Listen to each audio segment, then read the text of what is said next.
What an Indian embraces. And no, we are not from India. We are not from the East Indies. As original peoples, thousands of years in the Western Hemisphere, now known as the Americas, a non-doing natural being is what I'll remind you what we stand for. And we follow the 7 great remindings within the mystery of life. Over time, they took on the connotation of grandfather teachings, but we know that we have nothing really to teach each other. It's all about remembering the relativity, the relationship between all beings and happenings. And those 7 remindings are courage, respect, wisdom, humility, honesty, love, the ultimate allspark in life, which is love, the desire to see compassion taking place between beings, not just between human beings, all in the pursuit of a realized, localized truth. As a reminder, my cute little wordplay, I have another video on that. Look at the link within this post if you're curious about non-doing natural being. An Indian knows the way back to remembering, both literally remembering cognitively, to look again, to witness relativity, but also how to reshape, how to reconnect, remember those relationships with all aspects of life. We follow the cycle of courage, respect, honesty, localized truth, and love realized. It all begins with humility. Humility is the key to breaking through those tough moments with other aspects of life, primarily human beings who tend to lack humility. An Indian seeks wisdom, expressed as the broadest possible awareness of the relationship between all beings in happenings. But life is very complex, artificially, unnecessarily complex, and very evasive as a result.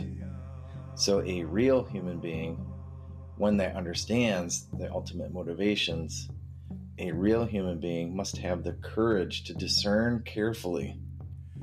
Are the actions in life based on loving attempts to reunite? Or are the other beings being very deceitful, selfish, and greedy out of artificial concern for just their self? An Indian needs incredible courage to act in a way which strives to unite all beings by offering respect amidst artificial conflict. And they need to let go of that concern for just their self, just their personal safety. Respect. Indians offer respect, the will to look again, to witness what really is happening and why. This sparks compassion for why others act the way that they do. How does an Indian offer respect amidst receiving none quite often? Well, the Indian desires honesty. They have an innate desire for honesty, to be honest first with others. By being honest, we see the essence and the beauty of other beings. And this requires us not to lie about our own situation, to lie to ourselves about the reality that's taking shape around us. Helping us to get through, break through in these moments of tough honesty is witnessing, the desire to witness the origin of all othering action.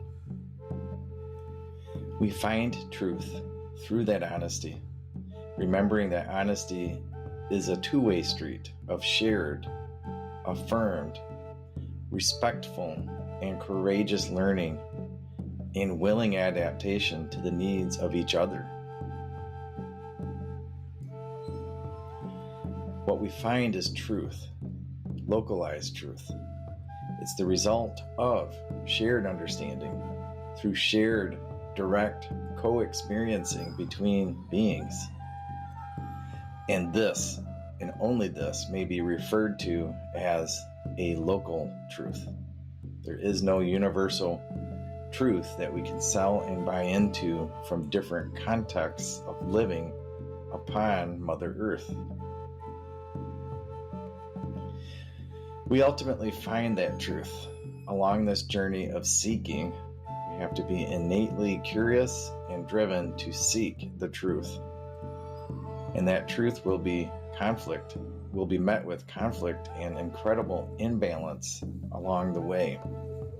But ongoing humility will spark eventual rebalancing for those beings who are out of balance, who don't desire relationship.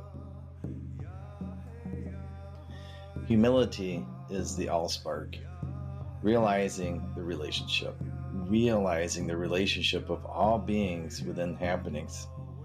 This should eventually humble every being in those relationships and return them to offering sincere love in those relationships. Ultimately, what we enjoy thoroughly is love realized. Love expressed as joy, gratitude, awe, and thus honoring for being now here instead of being nowhere. We are just energy. Science has proven this lately. We are ones and O's, ons and offs. We are pulsating energy. There is no such thing as matter. There is no such thing as stuff. It's just patterns of energy interacting. What we desire is loving interactions, and we realize those symbiotic relationships with all beings happening now here.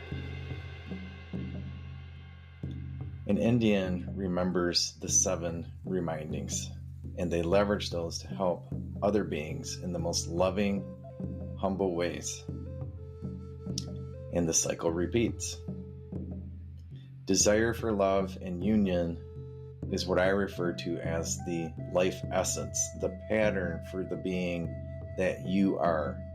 You were born into this reality as an infant, I would argue, as pure perfection, with a desire for love and union.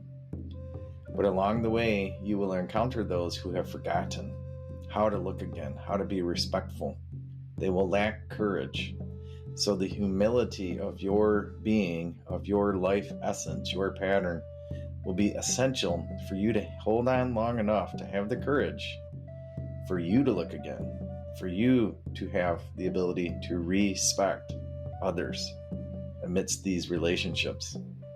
Because you will encounter those who have bought in to the lies, into the beliefs sold to them by others, typically in the form of a universal truth, which will lead to that being lying to themselves and lying to you. A severe act of disrespect for what's really going on here. Will you have the humility to continue on your journey honestly? Amidst the lies that surround you, can you be honest with others who clearly won't be honest with themselves? Will you continue to seek the truth, or will you find comfort within conformity, buying into the cons, the formation of all entities as separate its, conformity? Or will you have the humility to not rest within that comfort, typically in the form of artificial financial security? Will you have the desire to pursue localized truth? Or will you ultimately just wish to control life, which is a joke? You can barely even control your own reality on a given day. Will you seek control over others? Or will you instead offer compassion to others? Humility is the key throughout this entire cycle. And the allspark is remembering what you knew as a little baby. Desire for love, for unity. The way you reached out to your parents from the very first moment. What an Indian knows. We know the way back to remembering, to seeing, and encouraging, supporting these relationships within relativity. A natural, non-doing being finds the ultimate wisdom through coexisting and knowing each present moment with others. And the key to all of that is humility.